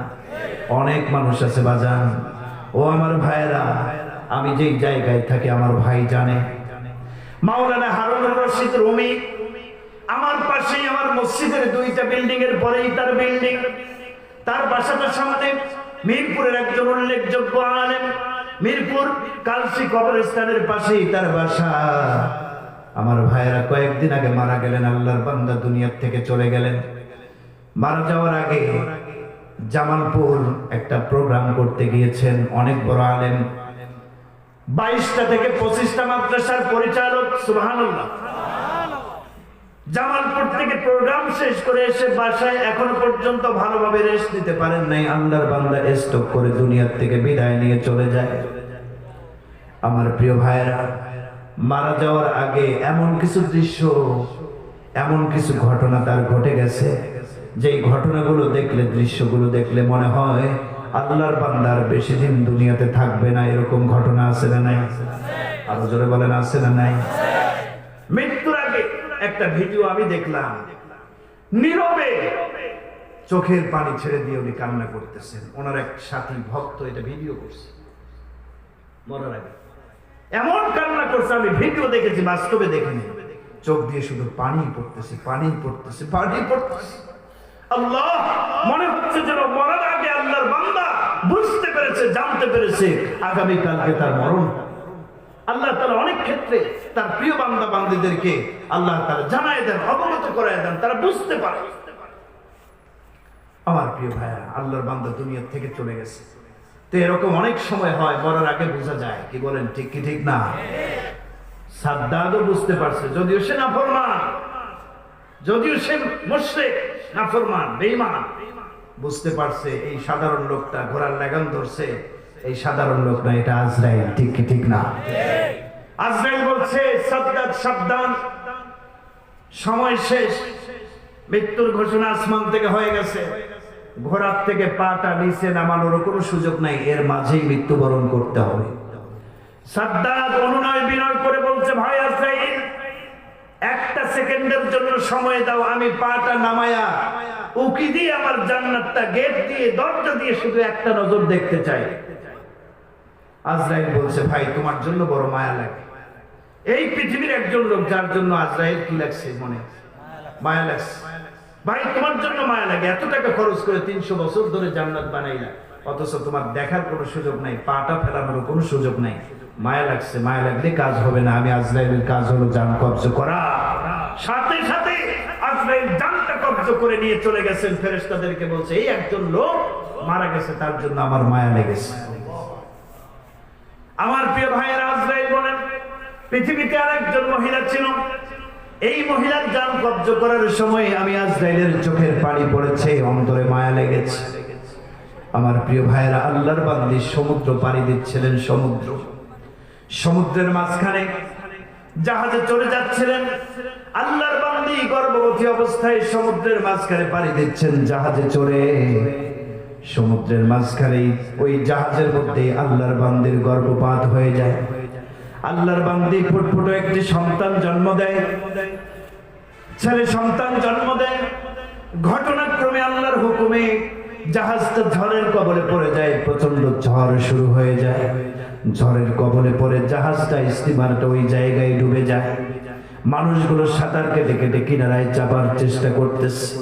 আল্লাহর বান্দী তার নবজাতক সন্তানকে নিয়ে কি করবে? একটি কাঠের উপর সন্তানকে বসায় রাখছে। এরপর এক হাত দিয়ে সন্তানকে ধরছে, আর এক হাত দিয়ে কাঠ ধরে ধরে সামনের দিকে সাঁতার কেটে যাওয়ার চেষ্টা করছে। আজরাইল বলেন, এমন তো অবস্থায় আল্লাহর ঘোষণা হয়ে গেছে, সমুদ্রের মাঝখানে আল্লাহর বান্দির জানটা কবজ করতে হবে। আজরাইল বলেন, আমি যখন সমুদ্রের মাঝে গেলাম ওই মহিলার জান কবজ করার জন্য, গিয়ে যে দৃশ্যটা দেখলাম, নবজাতক সন্তান, একদিনও এখনো বয়স হয় নাই, বাচ্চাটাকে কাঠের উপরে রেখে মা এক হাত দিয়ে সন্তানকে ধরেছে, আর এক হাত দিয়ে কাঠ ধরে কোন রকম সাঁতার কাটতেছে। এমন সময় আল্লাহর ফয়সালা, ওই মহিলার জান কবজ করতে হবে, মৃত্যুবরণ করতে হবে, মহিলার হায়াত শেষ। আজরাইল বলেন, আমি ওই সমুদ্রের মাঝখানে যখন তার জান কবজ করছিলাম, একবার তার দিকে তাকাই, আর একবার ওই নবজাতক সন্তানের দিকে তাকাই। মা তো মারা যাচ্ছে, সন্তান কিভাবে বাঁচবে? বাঁচবে কিভাবে সমুদ্রের মাঝখান থেকে? ছোট বাচ্চা, মা মারা যাচ্ছে। আজরাইল বলেন, এই দৃশ্য দেখার পর আমার অন্তরে মায়া লেগেছে, কিন্তু কোনো লাভ হয় নাই। আমি তার জান কবজ করে সময় মতো আসমানে চলে এসেছি। কি বোঝা গেল আমার প্রিয় ভাইয়েরা? আপনার আমার হায়াত শেষ হয়ে গেলে আজরাইল এসে কি এক সেকেন্ড দেরি করবে? আরো জোরে বলেন, দেরি করবে? পৃথিবীর কোন শক্তিশালী পাওয়ারফুল কোন নেতা মরণের হাত থেকে বাঁচতে পারে নাই। আপনাকে আমাকে মরতে হবে, কোনো সন্দেহ আছে? এই মানুষগুলোর মধ্যে, পৃথিবীর হাজার কোটি মানুষের মধ্যে সৌভাগ্যবান মানুষ হচ্ছে তারা, যাদের জীবনের শেষ সময়, মৃত্যুর আগের সময়টা হবে সুন্দর। মৃত্যুর আগের সময়টা হবে সুন্দর। মৃত্যুবরণ করতেছে, আসমান থেকে জান্নাতের ফেরেশতারা এসে জান্নাতের ঘোষণা শোনায় দিচ্ছে। সুবহানাল্লাহ। এই লোকগুলোই তো শ্রেষ্ঠ সৌভাগ্যবান মানুষ, যাদের মৃত্যুর সময় জবান দিয়ে কালিমা নসিব হয়। সুবহানাল্লাহ। মৃত্যুর সময় কালিমা নসিব হয়। নবীজি বলেছেন, মান কানা আখিরু কালামিহি ইনদাল মাউত লা ইলাহা ইল্লাল্লাহ দাখালাল জান্নাহ। যে ব্যক্তির মৃত্যুর সময়, নারী হোক পুরুষ হোক, জবান দিয়ে যদি কালিমাটা বের হতে পারে, লা ইলাহা, বলেন লা ইলাহা ইল্লাল্লাহু মুহাম্মাদুর রাসূলুল্লাহ, এই শব্দটা যদি জবান দিয়ে বের হয় মৃত্যুর আগে, নবীজি বলেন দাখালাল জান্নাহ, সরাসরি কোথায় যাবে?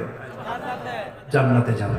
আমরা চাই না যে আমাদের জবান দিয়ে মৃত্যুর সময় কালিমা নসিব হোক? চাই না? কারা কারা চাই? আল্লাহ কবুল করুন, হাত নামান। আমি কয়েকটা আমলের কথা বলবো, সময় একদম শেষ হয়ে গেছে আমার। কয়েকটা কথা বলবো, 5টা আমল আপনাদেরকে বলবো, কোরআন এবং হাদিস দিয়ে আমি প্রমাণ করে দেখাবো। এই 5টা আমল যদি আমি করতে পারি, আশা করা যায় আপনার আমার মৃত্যুটা ঈমানের সাথে হবে, আপনার আমার মৃত্যুর সময় কালিমার দৌলত নসিব হবে। কয়টা কাজ করতে হবে? আমলের নিয়তে শুনতে রাজি আছেন তো? 1 নম্বর কাজ, আমি যে আয়াত তেলাওয়াত করেছি মনে আছে তো? সূরা হামিম আস-সাজদার কত নম্বর আয়াত? 30 নম্বর আয়াত। এই আয়াতে আল্লাহ তাআলা 2টা আমলের কথা বলছেন। কয়টা আমল? ঈমানের সাথে মৃত্যু লাভ করার কয়টা আমলের কথা বলছেন? বাকি 3টা অন্য অন্য জায়গায় আল্লাহ বলছেন। আমার ভাইয়েরা লক্ষ্য করেন, আল্লাহ রাব্বুল আলামিন বলেন, ইন্নাল্লাযীনা ক্বালু রাব্বুনাল্লাহ, পৃথিবীর মধ্যে যেই সমস্ত মানুষ জবানে উচ্চারণ করবে, অন্তরে বিশ্বাস করবে আমাদের রব একমাত্র কে? আর জোরে বলেন কে? শাহাদাত আঙ্গুলি উঁচু করে বলেন আমাদের রব কে? আমাদের খালিক কে? আমাদের মালিক কে? আমাদের সৃষ্টিকর্তা কে? আমাদের জীবনের মালিক কে? আমাদের হায়াতের মালিক কে? জান্নাতের মালিক কে? জাহান্নামের মালিক কে? হাত নামান। যারা মনে প্রাণে এই কথাটা বিশ্বাস করবে, অর্থাৎ এই বিশ্বাসের নামটা হলো কি? ঈমান। আরো জোরে বলেন ইন্নাল্লাযীনা ক্বালু রাব্বুনাল্লাহ। সহজ কথা হলো যারা ঈমান আনবে কার উপর? আরো জোরে বলেন কার উপর? দ্বিতীয় নাম্বার গুণ হলো সুম্মাস্তাকামু। ঈমান আনলেই হবে না, ঈমানের সাথে নেক আমল করতে হবে, এবং সুম্মাস্তাকামু, মৃত্যু পর্যন্ত নেক আমলের উপর অটল থাকতে হবে। আল্লাহ আমাকে তাওফিক দান করছেন। নামাজ শুরু করেছি, এই নামাজ পৃথিবীর কোনো শক্তি আমার থেকে দূরে রাখতে পারবে না, নামাজ থেকে আলাদা করতে যেন না পারে। মৃত্যু পর্যন্ত নামাজ পড়তে হবে, ঠিক কিনা?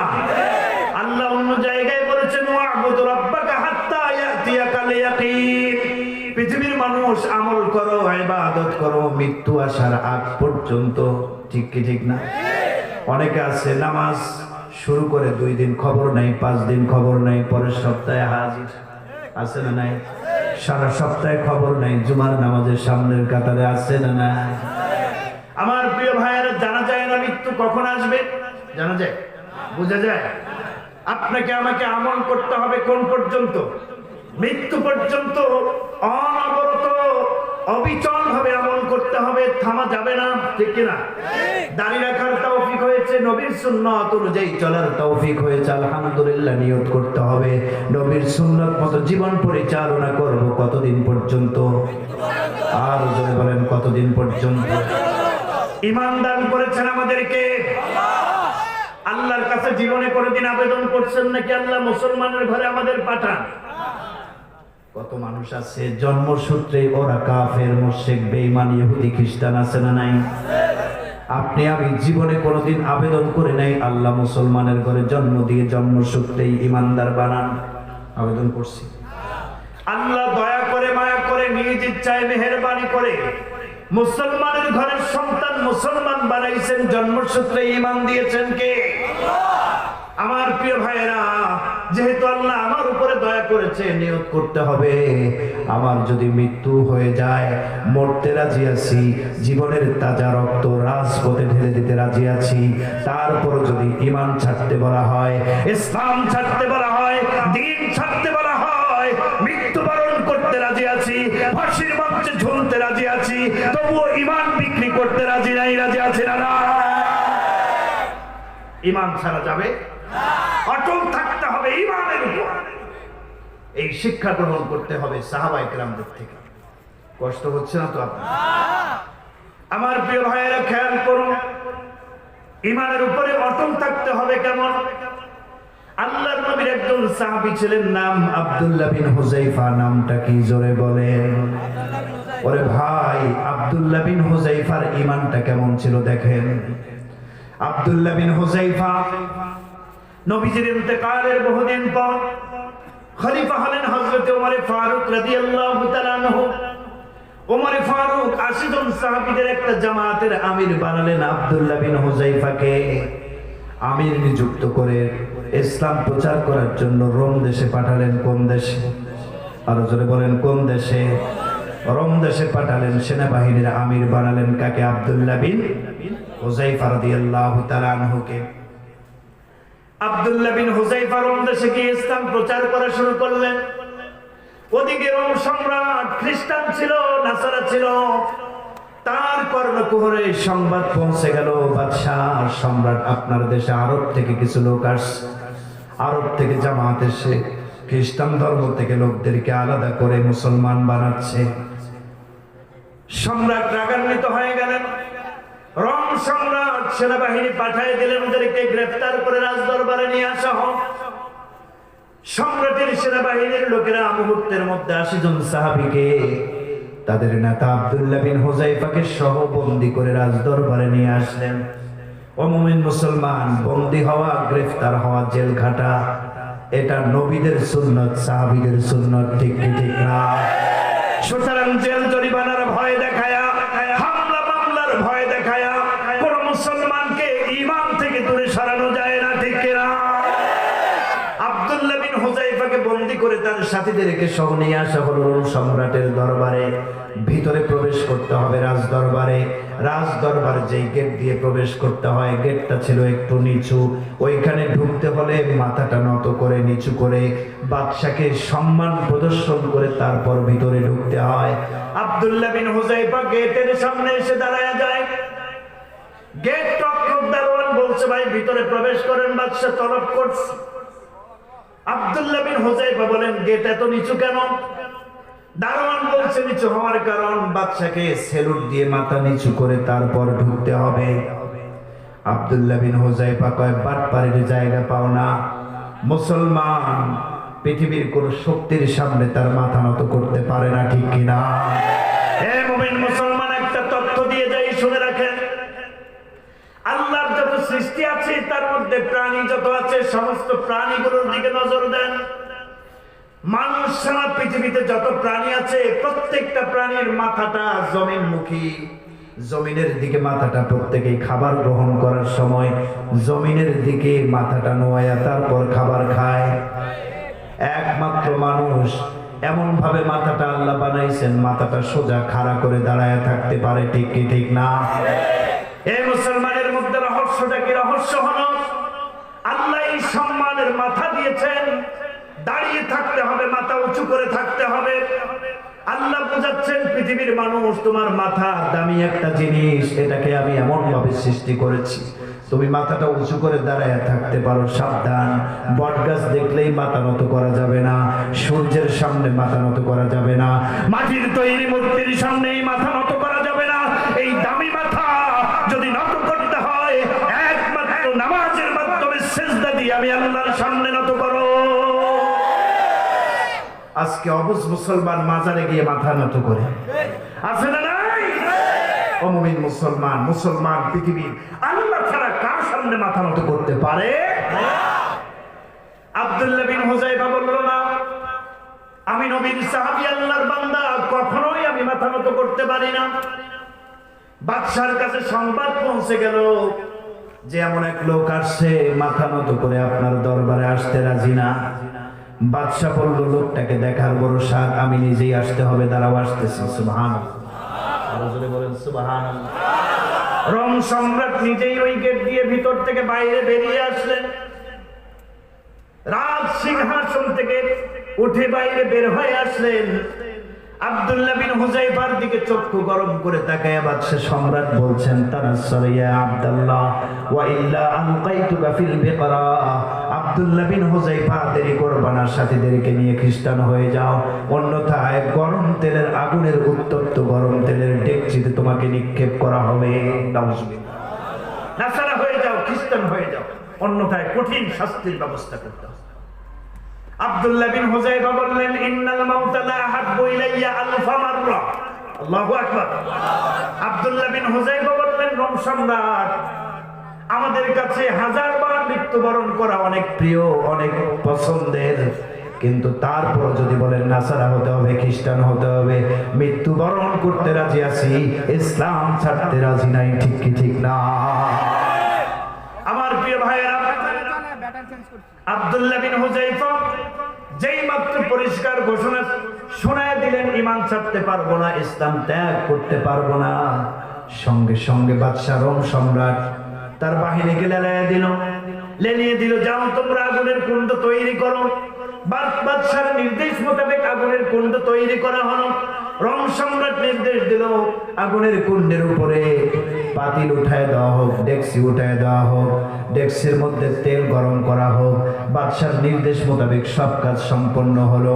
আব্দুল্লাহ বিন হুযায়ফাকে বলা হলো, আব্দুল্লাহ বিন হুযায়ফা, খ্রিস্টান হয়ে যাও, অন্যথায় তুমি সহ তোমার সাথীদেরকে এক এক করে গরম তেলের ডেকচিতে নিক্ষিপ্ত হতে হবে, মৃত্যুবরণ করতে হবে।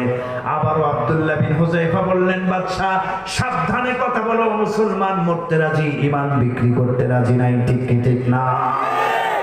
আমার প্রিয় ভাইয়েরা খেয়াল করুন, বাদশাহ এবার নির্দেশ দিলেন, সেনাবাহিনীকে আদেশ করলেন, সেনাবাহিনীর চালনা দিলেন। আব্দুল্লাহ বিন হুযায়ফার দুইজন সাথীকে সামনে নিয়ে আসলো। আব্দুল্লাহ বিন হুযায়ফার সামনে আল্লাহর নবীর ওই 80 জন সাহাবীদের দুইজন সাহাবীকে হাত পা বেঁধে গরম তেলের ডেকচিতে নিক্ষেপ করা হলো। নাউজুবিল্লাহ। আল্লাহর নবীর দুইজন সাহাবী আব্দুল্লাহ বিন হুযায়ফার সামনে গরম তেলের মধ্যে ছটপট ছটপট করতে করতে ভাজা মাছের মতো আল্লাহর বান্দার শাহাদাত বরণ করলেন। সুবহানাল্লাহ। আব্দুল্লাহ বিন হুযায়ফা তাকায় তাকায় দেখছেন।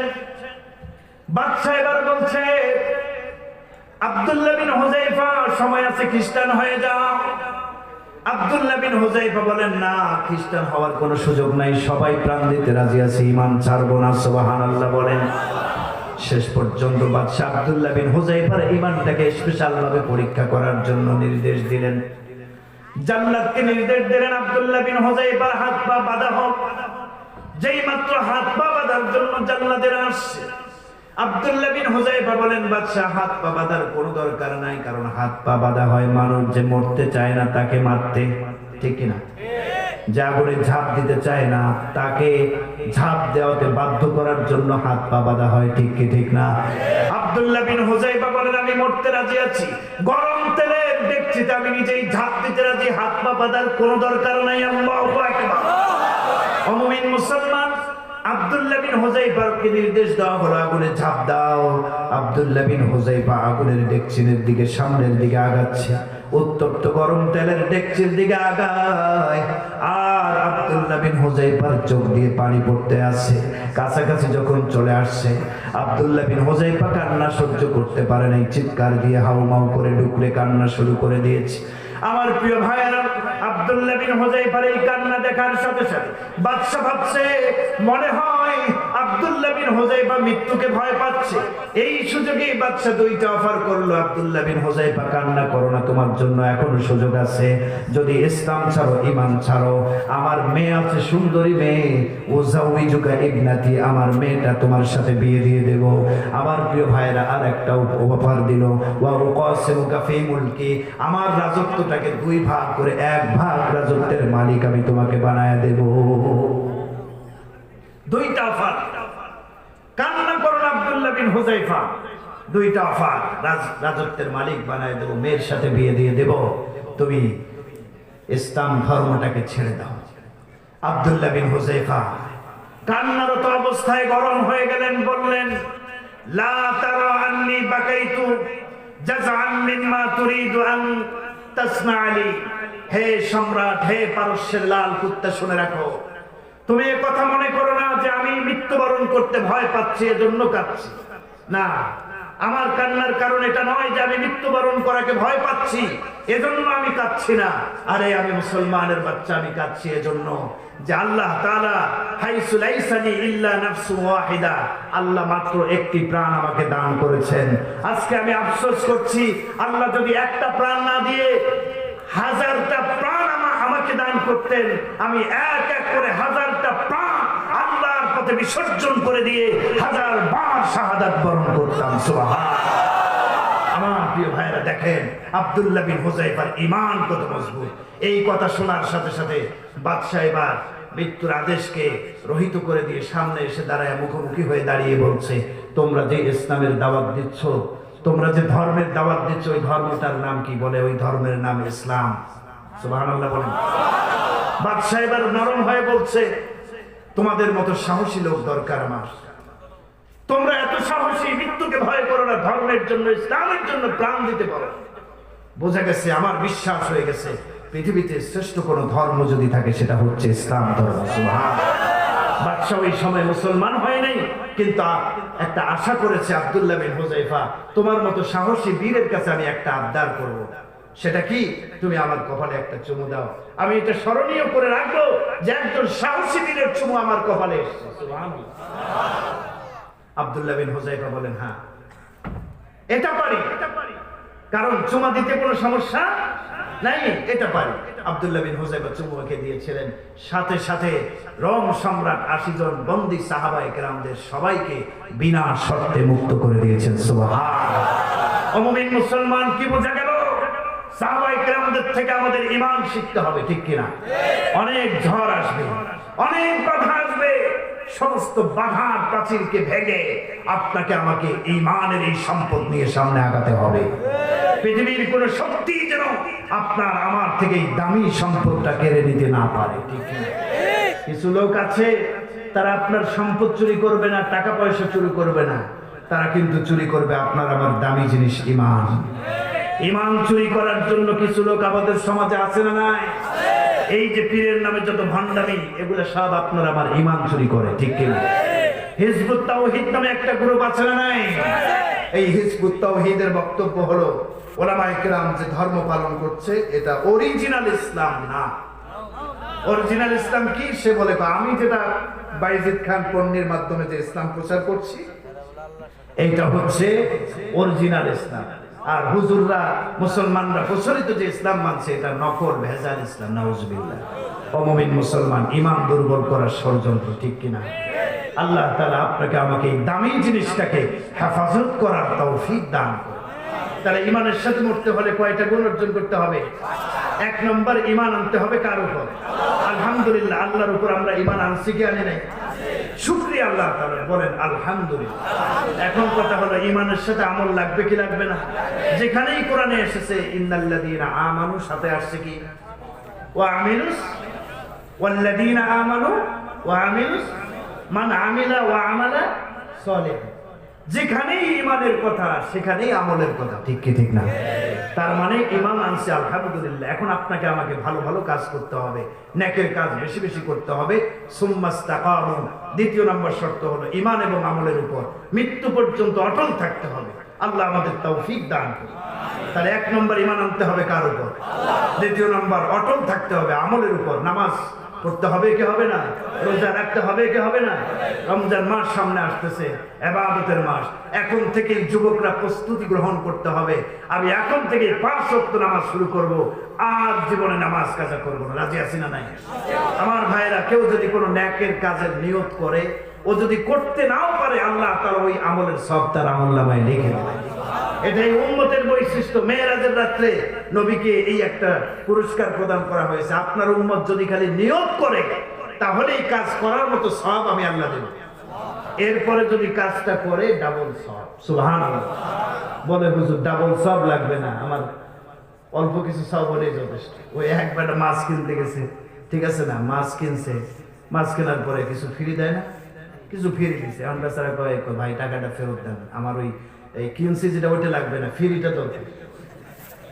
তো এখন আল্লাহ বলছেন নেকের কাজে নিয়ত করলেই সওয়াব, আর করলে দ্বিগুণ সওয়াব। কয় দ্বিগুণ লাগবে না, নিয়ত করব আর অর্ধেক সওয়াব পাবো, এটাই বেশি। আমার ভাইরা, না, এরকম করা যাবে না। আমল শুরু করতে হবে, অবিচল থাকতে হবে আমলের উপর। আল্লাহ আমাদের তৌফিক দান করুন। শুধু প্রকারগুলো বলে দিচ্ছি, সময় নেই। ইমানের সাথে মৃত্যু লাভ করার জন্য, ও আচ্ছা, এখানে তো দলিল লাগবে। ইমান আনবো এবং আমলের উপর মৃত্যু পর্যন্ত অটল থাকবো। যদি থাকতে পারি, ইমানের সাথে মৃত্যু হবে। আল্লাহ এর পরের অংশে বলছেন তাতানাজ্জালু আলাইহিমুল মালাইকা আল্লা তাখাফু ওয়ালা। এই দুইটা গুণ অর্জন করতে পারলে তাদের মৃত্যুর সময়ই আসমান থেকে ফেরেশতাদের দল আসবে, বলবে কোনো ভয় নাই, টেনশন নাই, আবশিরু বিল জান্নাহ, জান্নাতের সুসংবাদ। সুবহানাল্লাহ। তাহলে প্রমাণ আমরা পেয়ে গেলাম, দুইটা কাজ করলে জান্নাতের সুসংবাদ মৃত্যুর আগে পাওয়া যায়, কোরআনের কথা, ঠিক কিনা? নাম্বার 3 মনে রাখবেন, ইমানের সাথে মৃত্যু লাভ করার জন্য 3য় নাম্বার আমল হচ্ছে তাওবা এবং ইস্তেগফারের আমল। কিসের আমল? তাওবা এবং ইস্তেগফার নিয়ে আলোচনা করলে 2 ঘন্টা লাগবে, দরকার নেই। তাওবা ইস্তেগফার মানে আমি জীবনে যত গুনাহ করছি, আল্লাহ আর গুনাহ করব না, আমাকে মাফ করে দিন। বলুন আমিন। এই তাওবা করবেন। আল্লাহ রাসূল বলেছেন আত-তাইবু মিনাজ যামবি কামাল্লা যামবা। তওবাকারী ব্যক্তি এমন যেন তার জীবনে কোনো গুনাহই নেই। সুবহানাল্লাহ। কোনো গুনাহই নেই, মাসুম বাচ্চা, কোনো গুনাহ নেই। তওবা করলে গুনাহ মাফ করে দিবেন কে? আল্লাহ বলেছেন তুবু ইলাল্লাহি তাওবাতান নাসুহা আসা রাব্বুকুম আন ইউকাফিরা আনকুম। তওবা করো, খালেস দিলে তওবা করো, আমি তোমাদের রব তোমাদের গুনাহ মাফ করে দেব। সুবহানাল্লাহ। তো তওবা করলে গুনাহ মাফ করে দেন কে? আল্লাহ। এখন আপনি আমি যদি দিনে কয়েকবার তওবা করি, নবীজি বলছেন যে 70 বারেরও বেশি আমি নবী নিজে তওবা করি। বলেন নবীর কি কোনো গুনাহ ছিল? গুনাহ কি? আল্লাহ তো মাফ করে দিয়েছে, পূর্বের পরের সামনের পিছনের সব মাফ। মাফ করছেন কে? আল্লাহ। তারপর নবীজি ইস্তেগফার করতেন 70 মাররা, 70 বার। দিনে কতবার? আপনি আমি কয়বার করি খেয়াল আছে? খবর নেই। নবীজি 70 বার তওবা করতেন। তাহলে আপনি আমি যদি তওবার আমলটা করি, মনে করেন রাতের বেলা তওবা করে ঘুমাইছেন, তওবা করার সাথে সাথে গুনাহ মাফ করছেন কে? আল্লাহ। রাতের বেলায় আপনার মৃত্যু হয়ে গেছে, গুনাহ মুক্ত অবস্থায় মৃত্যু হয়েছে।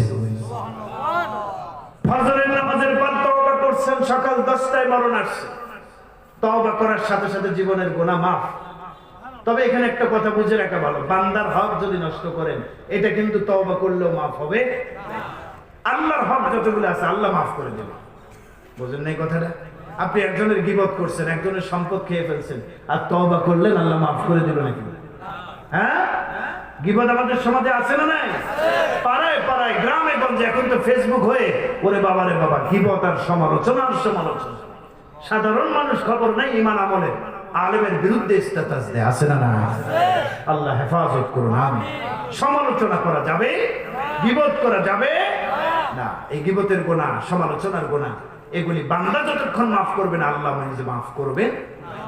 তো আল্লাহর সাথে যে সংশ্লিষ্ট, যেমন আপনি একটা গুনাহ করছেন, মারাত্মক গুনাহ, মাফ করতে চাইছেন আল্লাহর কাছে, আল্লাহ মাফ করে দেবেন। তো মাফ অবস্থায় যদি মৃত্যু আসে, গুনাহমুক্ত অবস্থায়, বলেন মৃত্যুটা ঈমানের সাথে হবে কি হবে না? আরো জোরে বলেন, হবে কি হবে না? তাহলে তাওবা এবং ইস্তেগফারের আমল জীবনের সাথে অ্যাডজাস্ট করে নিতে হবে।